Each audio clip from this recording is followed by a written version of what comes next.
જય હિન્દ સાથે તમામ શ્રદ્ધાળુઓને જણાવવાનું કે બગદાણા ગુરુ આશ્રમ ખાતે શ્રાવણ માસ દરમિયાન આવનાર તહેવાર દરમિયાન દર્શનાર્થે પધારો ત્યારે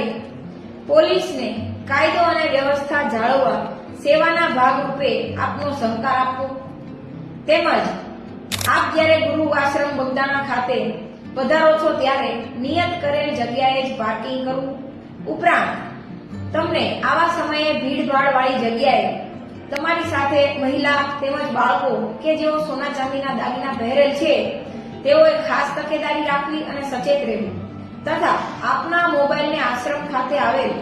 ચાર્જિંગ પોઈન્ટમાં મૂકી દૂર ન જવું અને આશ્રમ ખાતે રાત્રિ રોકાણ દરમિયાન આપના મોબાઈલ દાગીના કિંમતી વસ્તુઓ કોઈના ભરોસે રાખશો નહીં કે રાત્રિ દરમિયાન આપની પથારી પાસે મોબાઈલ રાખી સૂવું નહીં. જો તમે સચેત રહેશો અને સચેત બનશો તો સુરક્ષિત રહેશો અને કોઈ પણ અનિચ્છનીય બનાવ બને તો તુરંત જ તમારી પાસે રહેલ પોલીસને તાત્કાલિક જાણ આપશો અને સહકાર આપશો